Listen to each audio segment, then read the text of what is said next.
Hello दोस्तों, मैं हूं आपका होस्ट एंड दोस्त विष्णु वर्मा। दोस्तों, आज हम लेके आए हैं सोशियोलॉजी सीरीज़ का पार्ट सेकंड वीडियो। दोस्तों, पार्ट वन वीडियो में हमने सोशियोलॉजी की डेफिनेशन एंड उसके मीनिंग और इंट्रोडक्शन के बारे में सिंपल बात किया था। अब हम पार्ट सेकंड वीडियो में सोशियोलॉजी का नेचर एंड इसकी स्कोप के बारे में लर्न करेंगे। देन सोशियोलॉजी का पार्ट सेकंड वीडियो में स्टार्ट करते हैं। आप सभी को आशा करता हूँ कि आपको समझ में आएगा। सोशियोलॉजी का हम सेकंड पार्ट वीडियो में डिस्कस करेंगे कि scope and nature of sociology के बारे में। फर्स्ट हम देखते हैं नेचर ऑफ सोशियोलॉजी। दोस्तों देखिए कि सोशियोलॉजी है, उसके नेचर को लेके क्या है कि साइंटिस्ट के बीच में कंट्रोवर्सी रही है स्टार्टिंग से। अभी तक भी वो कंट्रोवर्सी क्लियर नहीं हुई है, क्योंकि कुछ साइंटिस्ट ये मानते हैं कि सोशियोलॉजी एज एक साइंस है, जबकि कुछ साइंटिस्ट ये अपने थिंग्स रखते हैं, अपने थॉट्स रखते हैं कि सोशियोलॉजी एक सोशल मतलब साइंस नहीं है एज ए। तो देखते हैं आगे चलते हैं। There is controversy about the nature of sociology as a science. Some critics do not considered sociology as a science but considered it is a not a science.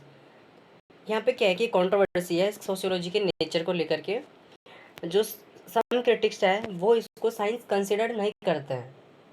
कुछ ऐसे क्रिटिक्स हैं जो कि जिनके अकॉर्डिंग हम ये कह सकते हैं कि ये साइंस नहीं है, लेकिन वैसे हम बात करें तो ये साइंस है। पर उन जब क्रिटिक्स की बात आती है तो फिर इसको हम क्या करते हैं कि not regarded as a science. देखिए दोस्तों, कुछ भी नहीं है यहाँ पे। क्या है कि जैसे कि हर साइंस में लॉस नियम्स होते हैं, वहाँ पे क्रिटिसिज्म होता है। कोई थ्योरी आती है, फिर उसका क्रिटिसिज्म होता है। नई थ्योरी आगे मॉडर्न टाइम में जैसे अलग अलग थ्योरी आती है। तो उसी टाइप से नेचर और सोशियोलॉजी को लेकर क्या हो रखा है कि यहाँ पे दो पार्टों में डिवाइड हो रखा है। कुछ फिलोसफर्स या फिर साइंटिस्ट बोल लो या फिर स्कॉलर बोलो, जो क्या करते हैं कि वो तो ये इस साइड है कि ये साइंस है, और वो इसके अपने अकॉर्डिंग साइंस को लेकर के इसके थॉट्स देते हैं। जबकि कुछ साइंटिस्ट ऐसे हैं जो ये बताते हैं कि ये मतलब कि साइंस नहीं है। तो वो अपनी अपनी बात अपने अपने थिंग्स अपने आइडियाज़ देते हैं। तो उनके बारे में अपन डिस्कस करेंगे। तो फर्स्ट लेते हैं अपन, sociology can not be regarded as a science. मतलब कि सोशियोलॉजी किस हिसाब से साइंस नहीं है, can not be regarded as a science. Sociology को हम कैसे साइंस नहीं कह सकते हैं। तो उन जो साइंटिस्ट ने क्या क्या पॉइंट व्यूज दिए थे उनके बारे में बात करते हैं। फर्स्ट है in in sociology we don't use any laboratory for experiment. देखिए दोस्तों कि लेबोरेटरी का कोई भी यूज नहीं होता सोशियोलॉजी में। हम हर अलग अलग साइंस की बात करें, फिजिक्स केमिस्ट्री या फिर सर्जिकल मैनेजमेंट में, मेडिकल के अंदर भी जो मेडिकल सर्जिकल नर्सिंग है, सबके अंदर क्या होता है कि एक्सपेरिमेंट्स होते हैं। तो उनके लिए एक लैब स्पेसिफिक होता है, लैब का काम होता है, उसके अंदर एक्सपेरिमेंट होता है। जबकि सोशियोलॉजी में कोई भी लैब नहीं होता है, ना ही कोई एक्सपेरिमेंट होता है ह्यूमन बींग के ऊपर। As no prediction is possible. Prediction मतलब कोई परिकल्पना नहीं हो सकती कि मतलब कि क्या होता है कि इसमें कोई परिकल्पना नहीं कर सकते किसी भी पर्सन के बारे में, और लेबोरेटरी का यूज नहीं होता। As in case of other physical science, जैसे कि अदर जो फिजिकल साइंसेज हैं उनमें जैसे हम कर सकते हैं, वैसे सोशियोलॉजी में नहीं होता। सेकेंड पॉइंट है इसका, there is lack of objectivity. देखिए दोस्तों क्या होता है इसमें कि जो पर्सन है उसका बिहेवियर होता है वो चेंजेबल होता है। तो पर्सन के बिहेवियर को लेकर के कोई भी ऑब्जेक्टिविटी अपन नहीं कर सकते, क्योंकि उसमें हर जगह एरर आती है। कोई भी पर्सन कम्प्लीटली प्योर नहीं हो सकता और कोई कम्प्लीटली करेक्ट नहीं हो सकता। हर पर्सन के अंदर अंदर कुछ ना कुछ कमियां होती है। जैसे बोलते हैं ना कि WHO की डेफिनेशन के अकॉर्डिंग हर कोई पर्सन हेल्दी नहीं हो सकता। हर पर्सन के अंदर कुछ ना कुछ सिम्टम्स हमेशा प्रेजेंट होते हैं। इसलिए अगर अगर अकॉर्डिंग टू WHO की डेफिनेशन के अकॉर्डिंग जाए ना, तो कोई भी वर्ल्ड में एक भी पर्सन ऐसा नहीं है जो फिट है या हेल्दी है। स्ट्रेस एक ऐसी चीज़ हो गई आज के टाइम पे जो हर पर्सन के अंदर रहता है। एनजाइटी, स्ट्रेस, बहुत सारी चीज़ें हैं जो हर पर्सन सफ़र करता है अपनी लाइफ में, डे टू डे लाइफ में 24 आवर्स। देखिए ये पॉइंट क्या कहता है, personal behaviour is a dynamic process, there may be bias. Bias means होता है एरर, एंड डायनेमिक मतलब होता है चेंजेबल। तो देखिए क्या होता है कि दोस्त दोस्तों पर्सन है ना, किसी भी व्यक्ति का बिहेवियर आप देखोगे चेंजेबल होता है। आप अपने फ्रेंड को ले लीजिए, वो 10 दिन पहले अलग था, आज अलग है, कल बदल जाए, कोई मतलब कोई पता नहीं होता अपन को। अपन मतलब को किसी के बारे में कोई प्रेडिक्शन नहीं कर सकते कि वो पर्सन ऐसा है या फिर ऐसा हो सकता है। पर्सन का बिहेवियर अपने खुद के ऊपर डिपेंड करता है, वो किस टाइप से रहना चाहता है, कैसे चेंज होगा, सिचुएशंस के ऊपर ऊपर डिपेंड करता है। हर पर्सन अपने अपनी सिचुएशन के ऊपर डिपेंड करके चेंजेबल हो सकता है। हर पर्सन का बिहेवियर चेंजेबल होता है। इसलिए क्या होता है कि इसकी क्या होगी, लैक ऑफ ऑब्जेक्टिविटी होगी, तो हम इसको साइंस नहीं कह सकते हैं, क्योंकि इसमें प्रोडिक्शन नहीं कर सकते। There is lack of objectivity, science should be able to frame certain laws on the basis of observation and hypothesis. Such laws enable to predict accurately. देखिए दोस्तों, सब अलग अलग साइंस, फिजिकल साइंस की बात करें या फिर अदर साइंसेज हैं उनकी बात करें, तो क्या होता है कि वहाँ पे अपना खुद का फ्रेमवर्क होता है लॉज का एंड हाइपोथेसिस का, थ्योरीज का। लेकिन सोशियोलॉजी में क्या है कि ना तो कोई लॉज है साइंटिफिक, ना ही कोई हाइपोथेसिस है, ना ही कोई थ्योरी है। तो इसलिए हम इसको क्या कह सकते हैं कि ये कोई साइंस नहीं है। यहाँ पे क्या होता है कि एक्यूरेटली कोई प्रिडिक्ट नहीं होता साइंस का कि ये लॉज है, ये लॉज इसने दिया था, फिर इसका ये मतलब कोई प्रिडिक्शन नहीं है। बस नॉर्मली मतलब इसके अंदर क्या होता है, ना तो कोई लॉज होता है, ना ही कोई हाइपोथेसिस होती है। तो इस वजह से हम इसको कह सकते हैं यहाँ पे लैक ऑफ किसकी आ गई, एग्जेक्टिविटी। कोई एग्जैक्ट लॉज या रूल्स रेगुलेशन नहीं है यहाँ पे, कोई भी एग्जैक्ट चीज़ नहीं है कोई। तो इसलिए इसको क्या कह सकते हैं कि ये sociology as a not a science. So sociology can not be considered as a science because of lack of predictability. मतलब कि कोई भी प्रेडिक्टिबिलिटी नहीं होने के कारण हम इसको क्या है कि as a not as a science, ये साइंस नहीं है ये कह सकते हैं। दोस्तों फोर्थ पॉइंट देखिए, sociology lack exact and clear terminology. देखिए हर साइंस के अंदर क्या होता है दोस्तों, एक क्लियर टर्मिनोलॉजी होती है। एनाटॉमी के अंदर अपनी अपनी बहुत सारी टर्म्स होती है, आपने पढ़ा होगा फर्स्ट ईयर में। एंड चलो नॉर्मली सिंपल बायोलॉजी की देखते हैं, तो बायोलॉजी के अंदर इतनी सारी टर्म्स आती है, जब हम 12th में पढ़ते हैं तो फिर उन टर्म्स की डेफिनेशन अलग से लिखनी पड़ती है नोटबुक में, फिर लर्न करो। तो उसमें क्या होती है, अलग अलग टर्म्स का एक स्पेसिफिक मीनिंग होता है। क्योंकि सोशियोलॉजी में क्या होता है, कोई टर्मिनोलॉजी नहीं होती, इसके अंदर कोई एक्यूरेटली टर्म्स एंड टर्मिनोलॉजी नहीं होती, इसलिए हम इसको क्या कह सकते हैं, it is a not as a science. In sociology an adequate set of scientific terms has not be developed. क्या होता है कि मतलब अभी तक भी सोशियोलॉजी के अंदर कोई भी सेट तैयार नहीं हुआ है जो कि एक टर्म्स का हो, एडुकेटली एक्यूरेट उसका मीनिंग हो साइंटिफिक टर्म्स का। until we employ the term which have exact and clear meaning, not a vague meaning, so sociology cannot as a science। देखिए दोस्तों क्या कह रही है ये पैरा, कि सोशियोलॉजी है उसके अंदर अभी तक भी कोई साइंटिफिक टर्म का सेट तैयार नहीं हुआ है। अनटिल अभी तक भी हम एम्प्लॉय करते हैं, मतलब यूज करते हैं जो टर्म है ना, उनका कोई भी एग्जैक्ट क्लियर मीनिंग नहीं है, उन्हीं टर्म्स को हम यूज़ करते आए हैं। तो sociology as can not as a science, क्योंकि आपको पता है साइंस के अंदर एक एग्जैक्ट क्लियर टर्मिनोलॉजी चलती है। देन अब हम बात करते हैं दोस्तों, ये तो हुई अपनी मतलब as not regarded as a science की टर्म्स की बात, जिसमें हमने फर्स्ट देखा था कि साइंस के अंदर कोई भी लेबोरेटरी का यूज़ नहीं कर सकते हैं।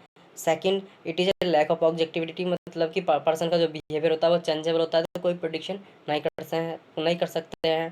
थर्ड पॉइंट में हमने देखा था कि देर इज लैक ऑफ एग्जेक्टिविलिटी होती है, मतलब कि यहाँ पे कोई लॉज और नियम्स का फॉर्मेशन नहीं होता है। सोशियोलॉजी के अंदर कोई भी हाइपोथेसिस नहीं होती है, तो यहाँ पे क्या होता है, कोई भी प्रिडिक्टिविलिटी है ना वो एक्यूरेटली नहीं होती है, तो यहाँ पे क्या है कि लॉस ऑफ एग्जेक्टिविलिटी हो जाता है। और फोर्थ हमने देखा था कि sociology lack exact and clear terminology, कि सोशियोलॉजी के अंदर कोई भी क्लियर टर्मिनोलॉजी नहीं होती है। तो ये 4 पॉइंट्स हैं जिनके अकॉर्डिंग हम कह सकते हैं कि sociology as not regarded as science. अब हम सेकंड पार्ट की बात करते हैं, जिसमें हमने ये कह रहे थे कि सोशियोलॉजी एज ए साइंस, उसके अंदर हम कैसे कह सकते हैं कि सोशियोलॉजी एज ए साइंस। दोस्तों देखिए, सोशियोलॉजी को हम साइंस कैसे कर सकते हैं, उसका फर्स्ट पॉइंट है कि as a science is a body of systemized known that is gathered carefully observing and measuring events। Science क्या है कि एक बॉडी है systemized, known that we gather carefully observing and measuring events. देखिए सोशियोलॉजी के अंदर क्या क्या करता है, हम एक सिस्टम का यूज करते हैं। किसी भी अगर किसी पर्सन के ऊपर या फिर किसी सोसाइटी के अंदर अपन को स्टडी करनी है ना, तो वहाँ पे एक सिस्टम से पहले उसका मतलब ऑब्जर्वेशन करना होगा। फिर सबसे बात है पहले प्लानिंग बनाओ, उसके बाद में मतलब कुछ सिस्टम से होता है वही प्लानिंग, ऑब्जर्वेशन, इवाल्वेशन। तो यहाँ पे क्या होता है कि एक सिस्टम का यूज़ करते हैं किसी भी ऑब्जर्विंग के लिए या मेजरिंग इवेंट्स के लिए। तो इसलिए हम कह सकते हैं कि एज ए ये कि ये क्या है कि एक साइंस है। क्योंकि साइंस के अंदर अंदर क्या होता है, हम एक rule step by step system से चलते हैं किसी भी काम में। इसलिए इसको हम इस पॉइंट को लेकर के हम ये कह सकते हैं कि सोशियोलॉजी क्या है, एक साइंस है। Sociology use scientific methods. Sociology क्या करती है कि साइंटिफिक मेथड्स का यूज करती है। Sociology can not experiment with man directly in a laboratory. देखिए दोस्तों, हमने बात की थी कि सोशियोलॉजी लेबोरेटरी का यूज नहीं कर सकती, तो इसने यहाँ पे बोल रहा है कि सोशियोलॉजी कैन नॉट नहीं करती है experiment with man directly in laboratory, but sociology does employ means use करती है। Sociology does employ scientific as sociometry, interview method, case history method and inventory method. देखिए दोस्तों, क्या होता है कि जो सोशियोलॉजी है ना, वो डायरेक्टली साइंटिफिक मतलब कि साइंटिफिक तरीके से लेबोरेटरी का यूज नहीं करती है। लेकिन क्या हो गया कि वो सोशियोमेट्री तरीके से interview method, case history method का यूज करते हुए किसी भी पर्सन के बारे में ऑब्जर्वेशन करती है, उसकी फिजिकल जो पास्ट हिस्ट्री है सॉरी, उसके बारे में ऑब्जर्विंग करती है एंड उसका कंप्लीट बिहेवियर के बारे में जो डिस्कशन होता है वो एक साइंटिफिक मेथड तरीके से होता है। इस प्रकार से पूरी सोसाइटी के अंदर जो भी ऑब्जर्वेशन या डायग्नोसिस करती है, वो सोशियोलॉजी के अंदर हम एक स्टैंडर्ड लेवल के एक्सपेरिमेंट में एक अच्छे ऑब्जर्वेटिंग मेथड्स का यूज़ करते हैं। तो इसमें क्या होता है, एक साइंटिफिक मेथड का यूज़ होता है, इसलिए हम इसको कह सकते हैं कि it is a science. These methods are equal to experiment. Usually sociologists use the basic method. These are observation and comparison.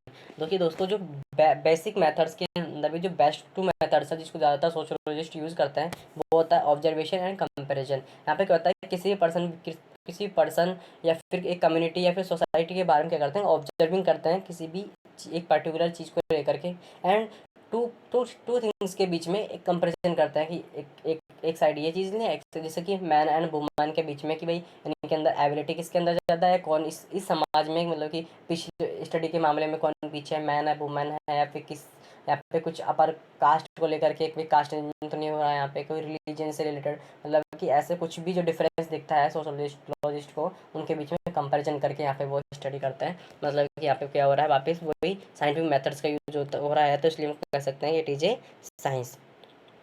Sociology does not predict and trace cause effective relationship in the social disorganization। देखिए दोस्तों, यहाँ पे क्या होता है कि sociology है वो does not predict and traces cause effective, मतलब कि वो कुछ भी प्रिडिक्ट नहीं करती है एंड ट्रेस नहीं कर सकती cause of effective relationship in social disorganization. It tries to find answer how as well as why of social process and relationship. ये ट्राई करती है आंसर फाइंड करने का कि कैसे है, फिर क्यों क्यों मतलब एक पर्सन दूसरे पर्सन से जो इंटरेक्ट है, उनके बीच में जो रिलेशन है वो किस प्रकार से डेवलप होता है, वो डेवलप हो रहा है तो फिर क्यों डेवलप हो रहा है, इन ऐसे ऐसे क्यों और कैसे वाले जो पॉइंट है ना, इनकी स्टडी करते हैं हम इसके अंदर। तो इसलिए क्यों और कैसे, वाई और व्हेन हाउ, ये इन चीज़ों की स्टडी अपन कहाँ करते हैं, साइंस के अंदर। तो इस वजह से हम इसको कह सकते हैं कि ये साइंस है, क्योंकि यहाँ पे क्वेश्चन अराइज होते हैं कि एक पर्सन अगर दूसरे पर्सन से अट्रैक्ट है तो वो कैसे है। ठीक है, एक स्टोरी बताता हूँ, जैसे कि कोई भी एक लड़का है जिसका नाम है लक्ष्मण। लक्ष्मण अगर अपने फ्रेंड श्याम के बीच में अट्रैक्शन है, ज़बरदस्त गहरी दोस्ती है, तो वो कैसे है और क्यों है, हर चीज़ के पीछे एक रीज़न होता है। तो उन चीज़ों को डिस्कसिंग करने के लिए या फिर उन चीज़ों को जो निकाल के लाती है ना, उनके बारे में जो नए नए पॉइंट्स निकाल के लाती है, उसी को सोशियोलॉजी कहते हैं। इसलिए हम कह सकते हैं कि ये क्या है, कि एक साइंस है। Sociology is the science which gives generalization is about the social behaviour of human being. Generalization का मतलब होता है कैजुअलिटी, मतलब कि जो जनरल जो चीज़ें हैं ना उसके बारे में। Sociology is a science that that is sociology is a science which gives generalization is about the social behaviour. देखिए दोस्तों, क्या होता है कि मतलब कि अपन जो रियलिटी में में अपन जो नॉर्मली लोग रहते हैं ना, उनके जो बिहेवियर के बारे में जो जनरल हाइपोथेसिस होता है, जनरल जो स्टडी होती है ना, उसको हम सोशियोलॉजी में करते हैं। तो जो ह्यूमन बीइंग के बिहेवियर के बारे में जो जनरल कैजुअल बिहेवियर है ना, उसके बारे में डिस्कसिंग या फिर उसके बारे में अंडरस्टैंडिंग स्टडी करना, ये क्या होता है, सोशियोलॉजी के अंदर किया जाता है। तो सोशियोलॉजी एज ए साइंस कह सकते हैं।